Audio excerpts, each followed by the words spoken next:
लक्ष्मण ने सूर्पनखा की नाक क्यों काट दी थी? इस कहानी को जरूर सुने।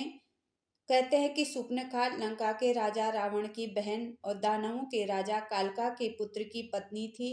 कई दानवों को मारकर समस्त संसार पर राज करने की इच्छा करने वाले रावण ने अपनी बहन के पति का ही वध कर दिया था। क्योंकि दानव राज पाताल लोक का राजा था, लेकिन रावण का शत्रु था। रावण ने तब अपनी बहन सूर्पनखा को आश्वासन देकर भाई खर के पास रहने के लिए भेज दिया। तभी भगवान श्री राम पंचवटी में अपनी साधना में थे। वहां सूर्पनखा ने वायु मार्ग से श्री रामचंद्र जी को देखा और उनपे मंत्र मुग्ध हो गई। अपना वेश बदल करके रामचंद्र जी के सामने आई, उनका ध्यान भंग करा। उसने अपना परिचय राम को इस तरह दिया कि मैं इस प्रदेश में स्वेच्छाचारिणी राक्षसी हूँ।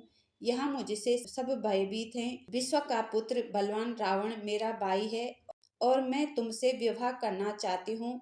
राम ने उसे बताया कि उनका विवाह हो गया है। तभी लक्ष्मण जी आते हैं। सूर्पनखा ने कहा, ये कौन है? राम जी ने कहा, मेरा छोटा भाई है। सूर्पनखा ने कहा कि अकेले हैं? राम जी ने कहा कि वन में तो अकेला ही है। लक्ष्मण के पास जाकर सूर्पनखा ने विवाह का प्रस्ताव रखा, पर लक्ष्मण जी ने राम जी का दास बताकर खुद को मना कर दिया। सूर्पनखा फिर राम जी के पास वापस गई और सीता जी वहां पे खड़ी थी। सीता जी को खाने के लिए तैयार हो गई। तब राक्षसी सूर्पनखा ने कहा, वो अभी सीता को मार देगी और कोई आपके विवाह होने की समस्या नहीं बचेगी।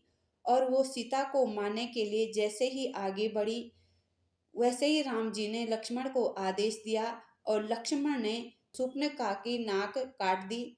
इस बात से क्रोधित होकर सूर्पनखा अपने भाई खर के पास गई, तो खर ने राम और लक्ष्मण को मारने के लिए राक्षस भेजे, लेकिन राम जी ने सभी राक्षसों को मार दिया। सूर्पनखा अधिक क्रोधित होकर रावण के पास गई।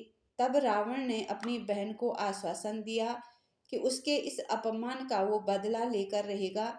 रावण ने उसके बाद सीता का अपहरण किया और सीता जी को बचाने के लिए राम और लक्ष्मण ने हनुमान और वानर सेना की मदद से लंका पर विजय प्राप्त की।